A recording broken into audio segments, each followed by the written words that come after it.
Dear copyright holders, when someone on YouTube uses a clip from something that you've either created or you own, they're not thieves.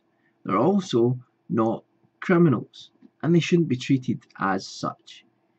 If someone on YouTube makes a review of your video game or your movie, whatever it is, and they use little clips, maybe 10, 20 seconds, to illustrate a point that they're making about it, that's not a criminal activity. That's not something where the person should be treated like they've come into your house, taken a shit in the carpet, and stolen your kids' toys.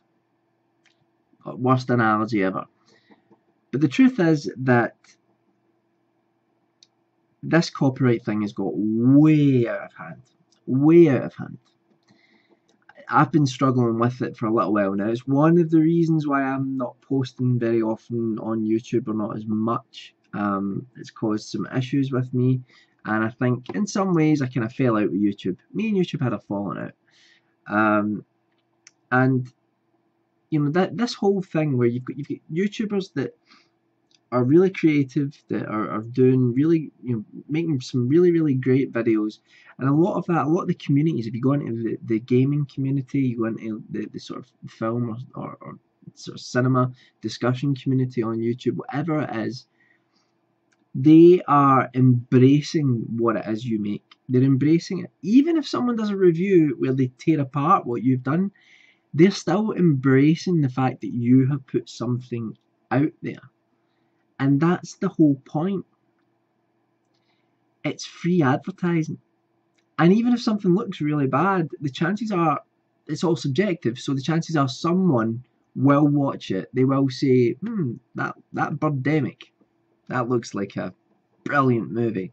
And then they want to watch it, and you'll make money from it, because they will inevitably go away and buy it. And especially with gameplay videos, I mean, I can't get my head around this. Apparently Nintendo are going around again taking gameplay videos down because it's stealing their content.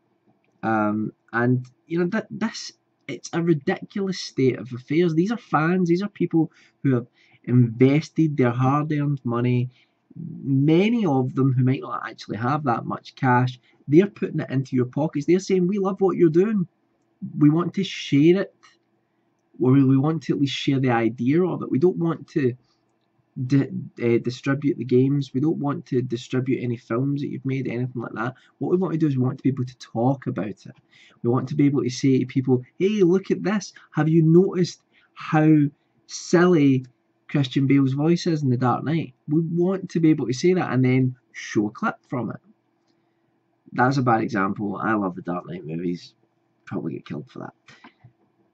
But it's getting to the point now that there are these policy changes coming up, and it's getting to the point now where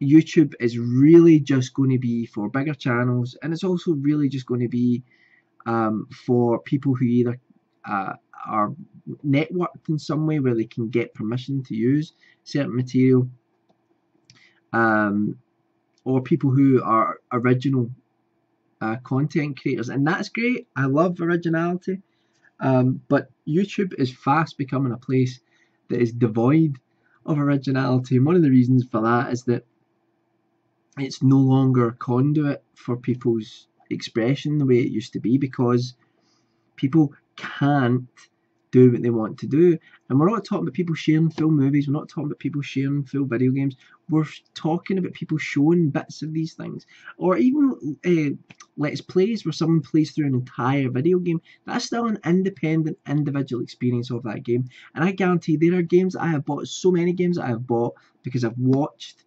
someone on YouTube playing them.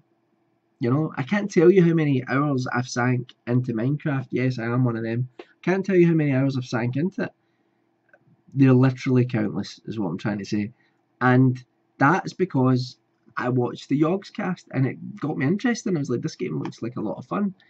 So, in that situation, Notch and everybody behind that video game, they let people make videos, but that is becoming the exception rather than the norm.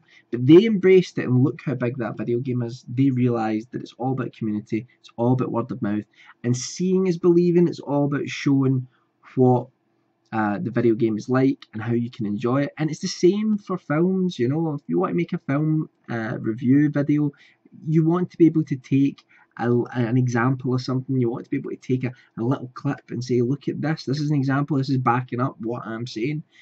And even videos that are just nothing but complimentary about the film or whatever it is that they're reviewing, they're still getting taken down and they're still getting flagged. And I know this isn't an original video because loads of people are talking about this, but it's really out of hand.